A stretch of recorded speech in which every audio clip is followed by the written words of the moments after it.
Thinking about getting a new Nikon mirrorless system? Wait, all right, because there is a lot of things that you don't know that you really should know about before buying it. So let's do this.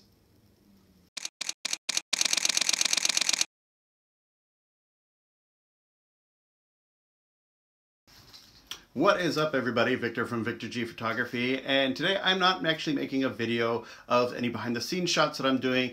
Today I'm actually making a video on my Nikon Z6 that I just got, that I've had for about a month now, and I actually really want to talk to you about all the bad things about this camera. Now, it's not to say that I don't like this camera. I love this camera, but before you get into actually buying one yourself, there's a lot of things that you really need to know and to consider before actually making the plunge and buying this camera. So without further ado, let's just go ahead and get right into it. Alright, I've had this camera for a little over a month now. I absolutely love it. I love everything that comes with it, the quality of the images, everything that is pumped into it all. Everything is so great about this camera. But there are a lot of things that you really want to take into consideration before buying it that I wish I really knew about, and that a few of my friends actually wish they really knew about it as well, that I was able to help inform them just based off of my own experience with things that I just really didn't like. There's a lot of additional costs. There's a lot of holdbacks and setbacks that you have to jump through in hoops to just be able to get onto being able to use and edit and export the photo. So let's go ahead and get right into it. Number one, so with the Z6, there's a lot of additional costs that go into this whole camera system. You have the Nikon Z6, which just the body by itself is about $2,000. If you want to get an extra lens with it, of course, you're going to have to pay for the price of the lens. But if you don't want to do that and you want to use some of your old lenses, you have to buy the FTZ adapter. Now, this one right here, it goes for $250. There's only one right now on the market. There's no third-party brands. Nikon's selling it for $250, which is a big chunk of change considering you're already dropping a lot onto the Z6. I wish they really dropped the price down a lot more. Canon has the same thing where they have to make an amount for their old lenses, but it's only $100 that they're selling for. So I really don't know why Nikon really has to jack up the price and kind of like gouge their buyers a little bit more out of money. Another hidden cost that you really probably didn't know about is the memory card. Yes, a lot of people complain about the memory card slot on the Z6 only having one memory card slot. Yeah, I get it. It kind of sucks, but it is what it is. They made the camera body a lot smaller, so they had to make some sacrifices in the process. I do wish that they would have made another slot just for maybe like an SD memory card, but the memory card system that they're using just solely for this camera is the XQD memory card. So you're gonna have to go out and buy whole new memory cards. Now, normally, that's not a big issue, but the XQD memory cards are really expensive. This one is the 120 gig memory card, and I think it cost me $220. They have a 64 gig one for I think $135 right now online, and there's only one or two brands that are really selling it right now, and I believe it's Sony. Now, personally, I don't have a huge problem paying more for quality as far as memory cards go, and these ones definitely are better quality. The speed rate's a lot higher. I think on this one it says, what, 440 reading and writing as far as the megabits per second, and which is really fast. But like, to me, I feel like there should be more choices out there, and hopefully there will be more in the future. I just feel like there's a good chance that this might go the route of the CF card, where it will essentially disappear after about 10 years because nobody's using it anymore, and just everybody's using the standard SD cards. There's so many memory cards that came out back in like the 2000s, and they're all gone now. Everybody just uses SD memory cards now, and that's just the thing. So this bigger body is it's different, and also it's so much bigger than the regular memory cards. You're not going to be able to fit in an SD memory card just to try it out. It's a lot bigger. You can tell just from the images, or if you Google it on your own.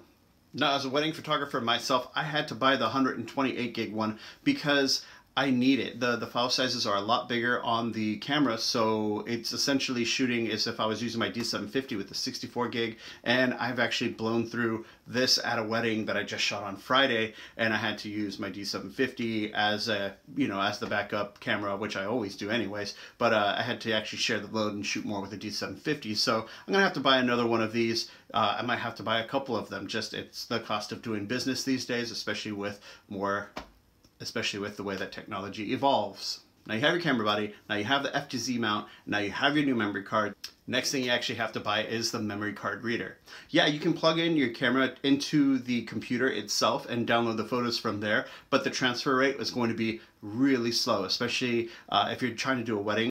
I did over 2,000 images just on that memory card alone, and the transfer rate, just by plugging it into the computer and then plugging it into the camera, it was maybe about 40 megabytes a second. It was so slow, if that. I mean, it's horrible. Now, you have to buy a memory card reader because there's no laptops or computers out there that have an XQD memory slot in there, and you have to buy the name brand because a lot of them don't really work. I tested about 3 or 4 different ones that are third party out there in the world on Amazon, and none of them worked except for the Sony brand one, which goes to my Sony memory cards, which really sucks because that's an extra $60 that I had to drop just so that I'd be able to get my photos off of the camera onto the computer at a normal speed that I would consider good. Yeah, it was much faster once I got it. They had just zipped right down onto the computer, and it saves a lot of time and hassle, but it is one of those things that, like, I really wish I knew about it because I had to spend more money. So if you think about it, I had to buy the FTZ mount, which is $250. I had to buy the new memory card, which was about $220. And then I had to pay another $60 for the memory card reader. So all of that equals over $500 just on extra purchases that you have to do. Now, am I saying it's not worth it? No, it's totally worth it. I love this camera. I love everything about it. You just really want to consider the extra costs that are going to be going into this before you make a purchase. It's a lot of things that you need to do.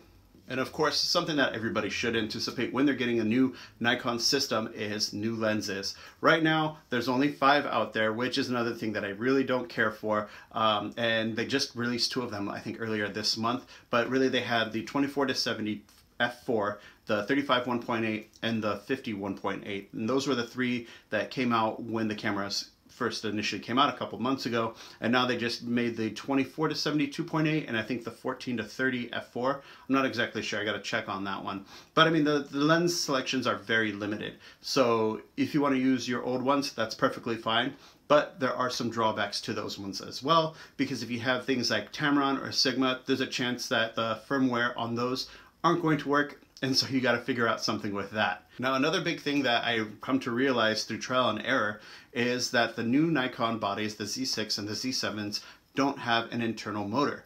These are just like the D3000s or the 5000s, or you know, they don't have the internal motor. So all the lenses that you have, if the lenses themselves don't have an internal motor in them, they're not going to automatic focus. They're all going to be manual focus, which kind of is a pain in the ass because the D600s, the 700s, the 800s, D5s, all of them, they have an internal motor inside the camera body itself, so you're able to use some of the older lenses. Like I had the 85 1.8, I think it's the G lens, same thing with the 50 and the 35 and all of those, and those don't have internal motors inside of them, but they still autofocus and they work really well. Well, now I'm going to have to buy some new lenses or just kind of save them for my D750 whenever I use them.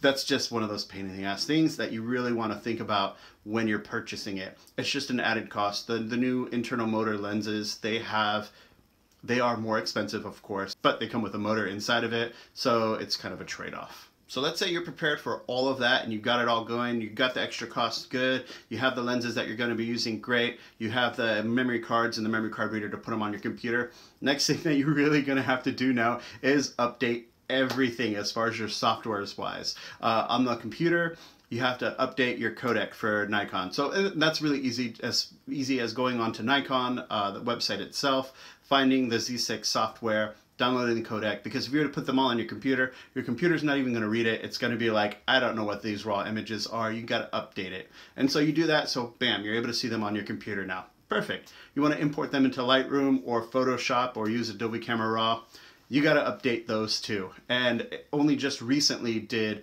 Adobe come out with the new versions of those.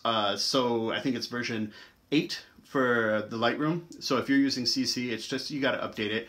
And it's kind of a pain in the ass. Same thing with Adobe Camera Raw. In order to be able to use the raw files that you have, import them into your programs, and then to be able to edit them.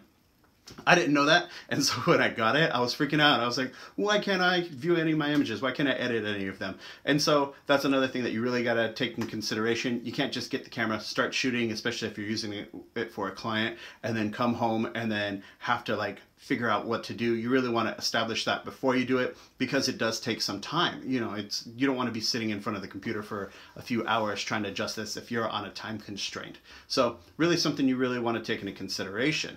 Now also, what does suck is if you have an older operating system on your Mac, if you're anything below Mojave, you're not going to be able to update your Lightroom because the system doesn't support it. So you have to not only update Lightroom, but you're also going to have to operate your operating system to Mojave in order to get the new updates as far as that goes. So that just takes even more. You're essentially setting up a new system on your laptop, which is a pain in the butt. So really, you want to take those into consideration. You don't want to, you just want to make sure that you have all of that available to be able to do that, okay? That's a big thing. I have me and a couple friends of mine, we really hit hard with that one, and it's just a little frustrating, and it's something that I really wish that somebody told me about before I got into it. And last but not least, this is actually something that I did know about it, and it's not really an annoyance. It's something that I knew was going to happen, but it's just another additional cost that I will always prepare for anyways every year, is that the file sizes are a lot bigger. They, on average, take about 40 to 50 megabytes as far as each image that you're shooting in RAW.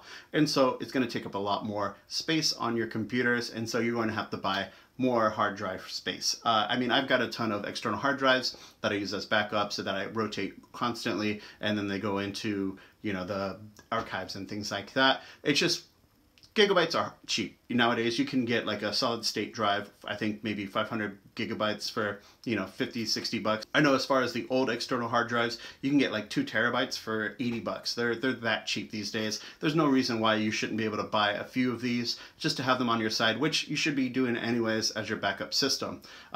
Going back to like the wedding that I just shot, I think I ended up having maybe 160 gigabytes worth of information that I needed to be able to store somewhere, and I shoot more than definitely 10 weddings a year. So I mean, I'm just going to go through 1 to 2 terabytes worth of space within one season, just on its own. And so that's really something that you really want to consider, getting maybe one of those giant towers that can do like the 4 and 10 terabytes. I don't know, it's up to you guys, but it's definitely something that you really want to take into consideration too.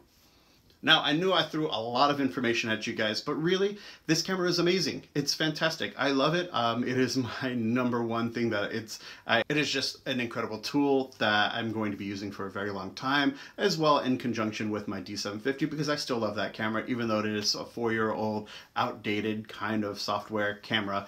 But I mean, other than that, if you guys have any questions or anything, leave them in the comments below. I'll love to answer any of them that you guys might have, as far as, you know, things that come with the Z6, frustrations I might have, any questions at all. Just let me know.